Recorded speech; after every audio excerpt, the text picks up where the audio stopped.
Namaskar. Good evening all. Welcome to Rapid Study 247. Myself Amya Kumar Viswal. I complete graduation and now I am preparing for the civil service examination. So I started new career at this platform. Up to date I take your class in this platform and my subject is geography and environment. That's my two subject. So this section will be very helpful for all competitive examination. So look at this. My first subject is geography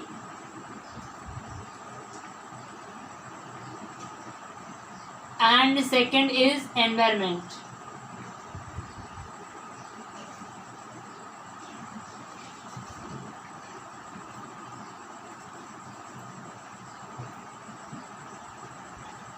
तो देखो first geography मेरा दो subject मैंने पढ़ाऊंगा आप सभी को. One is geography and one is environment. So दोनों आर इंटर रिलेटेड.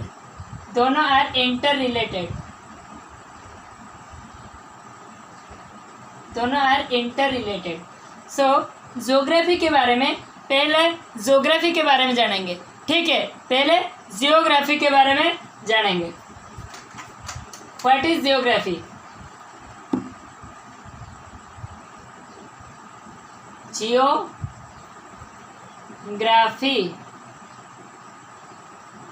जियो का मतलब अर्थ, ग्राफी का मतलब study. So the meaning of geography study of earth, study of earth.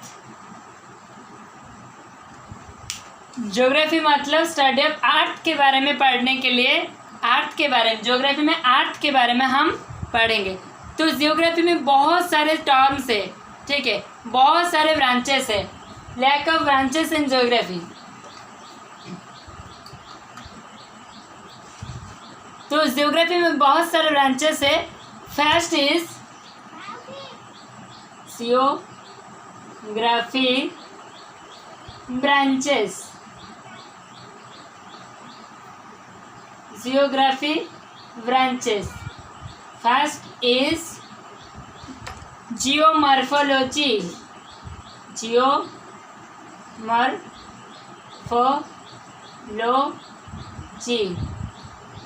Second thing, geomorphology is the study of lithosphere.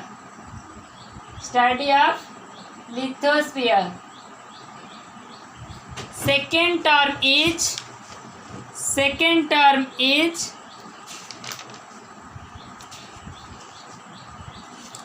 atmosphere, hydrosphere, oceanography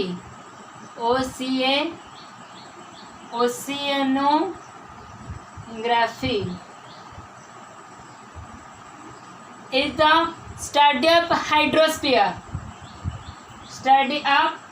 hydrosphere. Then climatology.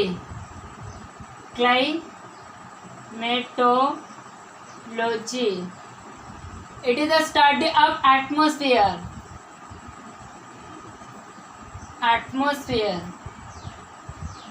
Next,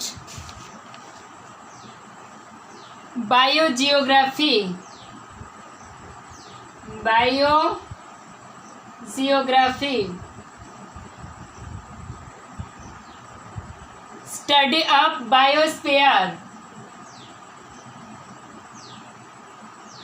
Study of biosphere. So each four branches of geography. Geomorphology, lithosphere के बारे में पढ़ने के लिए जो चीज़ पढ़ते हैं हम उसे बोलते हैं जियोमॉर्फोलॉजी. और जो ओशियन या जो ओशियनोग्राफी मतलब study of hydrosphere, climatology study of atmosphere, biogeography study of biosphere. So इस तरह ये सारी चीज़ जो होता है, ठीक है, मतलब ये सारे होता है हमारे फिजिकल जियोग्राफी में। Physical geography one is geography को मैंने ये जियोग्राफी का टर्म्स, जियोग्राफी का ब्रांच, और मैंने जियोग्राफी को दो भाग में डिवाइडेड कर दिया, दो भाग में डिवाइडेड कर दिया। वन इज जियोग्राफी को मैंने दो भाग में divide, one is physiography, physical geography, second is political geography.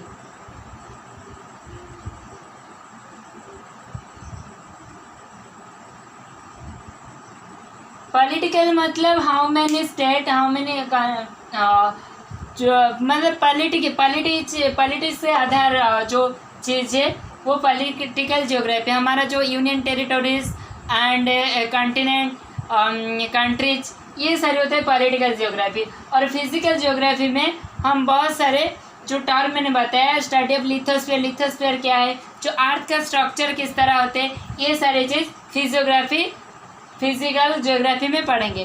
तो इस तरह हम ये तो जो चीज़ मैंने बताया पूरा वर्ल्ड का, सारे दुनिया का, लेकिन फिजिकल जियोग्राफी और पॉलिटिकल जियोग्राफी में मतलब और एक चीज़, ये दोनों भी हम पढ़ेंगे इंडियन जियोग्राफी, भारत का भूगोल, इंडियन जियोग्राफी।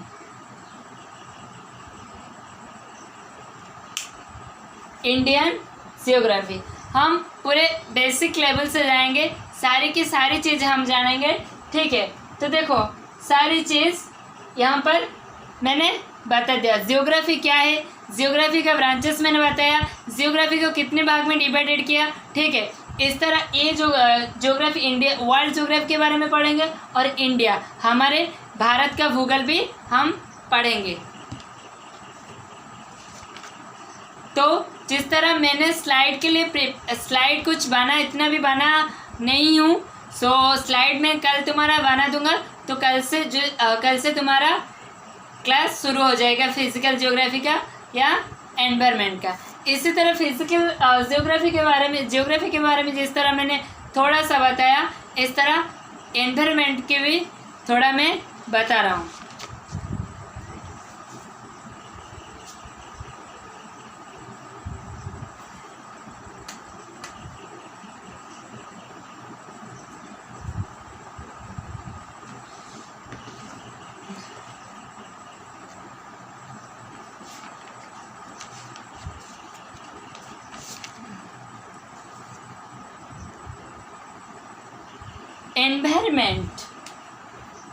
एनवायरनमेंट का मतलब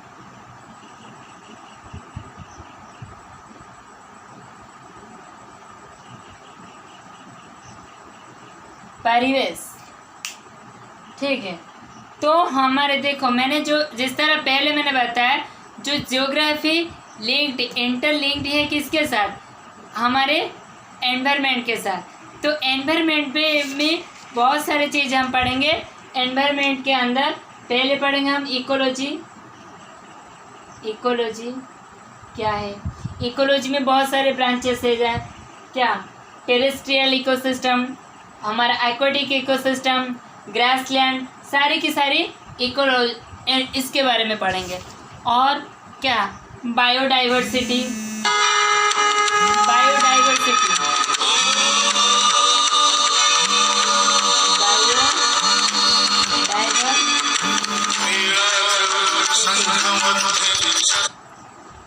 biodiversity and third is climate change.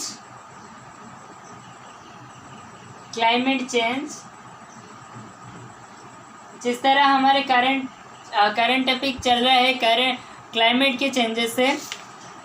Next is agriculture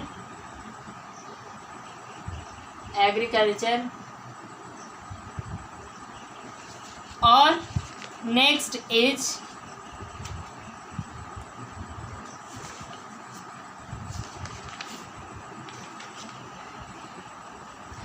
ये सारी ecology, biodiversity, climate change, agriculture, ये सारी एनवायरनमेंट के अंदर पढ़ेंगे। ठीक, ये मेन ब्रांच है। ठीक है, और उसके अंदर बहुत सारे टॉपिक्स है, बहुत सारे टॉपिक्स। तो इकोलॉजी में गया फंक्शन, इकोलॉजी क्या है, what is ecology, father of ecology, ecology कहाँ से आया, तो फंक्शन ऑफ इकोसिस्टम। उसके बाद द टेरेस्ट्रियल इकोसिस्टम, जो स्थलीय इकोसिस्टम होते हैं। Then aquatic ecosystem, then environmental pollution, renewable energy और environmental issues, environmental impact assessment. उसके बाद है बायोडाइवर्सिटी। बायोडाइवर्सिटी के अंदर में भी बहुत सारी चीज़ पढ़ेंगे। What is biodiversity, Indian biodiversity के बारे में पढ़ेंगे। शेड्यूल एनिमल्स ऑफ WPA और animal diversity of India, plant diversity of India, marine organism, protected area network, conservation efforts. ठीक है, बहुत सारी चीज़ें उसके अंदर पढ़ेंगे। इस तरह क्लाइमेट चेंज, जो greenhouse gases, global warming, ocean acidification, ozone depletion, impact of climate change, mitigation strategy, India and climate change, India के बारे में। और एग्रीकल्चर में पढ़ेंगे acts of policies, institute and measures, environmental organisation और international environmental conventions. तो देखो, पहले मैंने बताया, जिस तरह मैंने बताया, पहले हम पढ़ेंगे इकोलॉजी। एनवायरमेंट का पहला चैप्टर होगा हमारा इकोलॉजी। इकोलॉजी क्या है पहले समझो। What is ecology.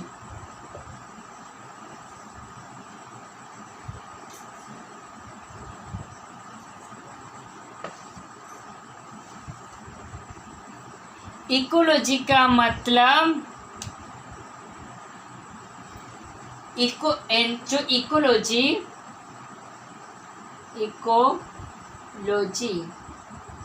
ये जो इकोलॉजी, ये वाला जो वर्ड इको, ये एक कहाँ से आया, ये जो वर्ड एक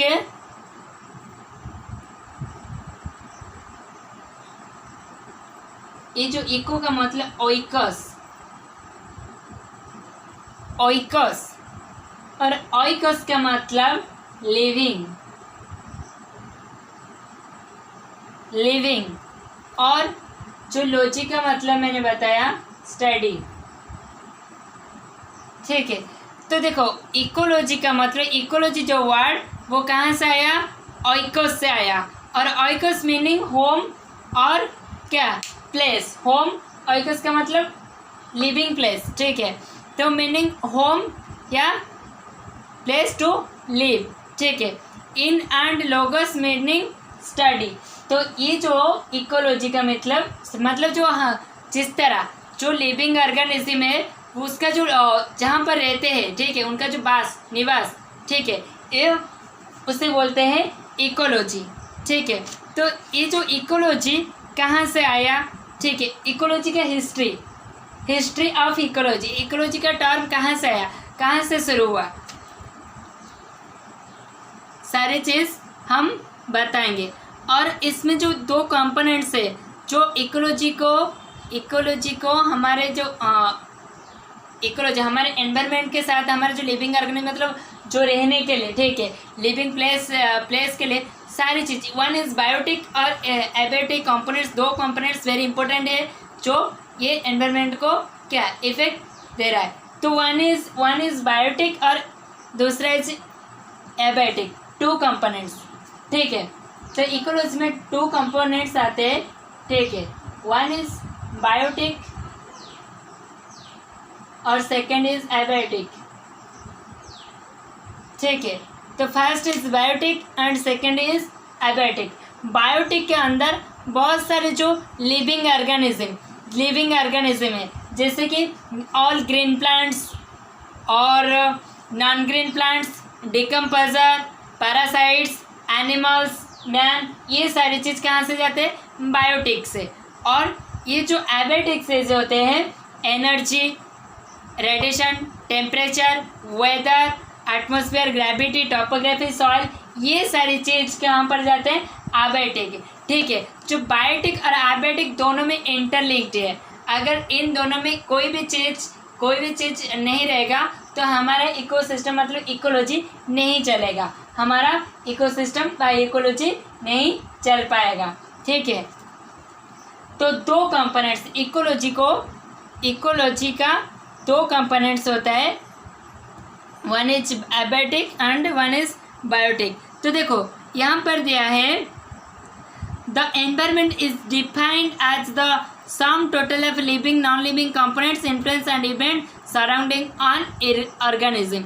तो यहाँ पर दिया है जो ऑर्गेनिज्म, ठीक है, जो ऑर्गेनिज्म का मतलब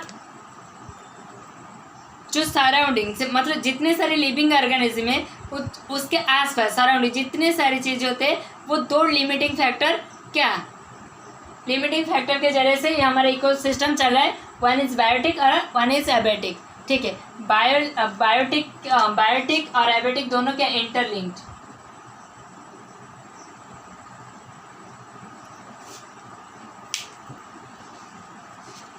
तो ये सारी चीज इकोलॉजी में मैं तुम्हारा पीपीटी बना के बहुत शीघ्र जल्दी से तुम्हारा क्लास शुरू कर रहा हूँ। ठीक है, तो इतना था हेडिंग्स, मतलब कुछ इंट्रोडक्शन था तुम्हारे लिए। ठीक है, और उसके बाद हम नया आगे बढ़ेंगे पीपीटी के साथ। Okay, have a good day, thank you, bye bye.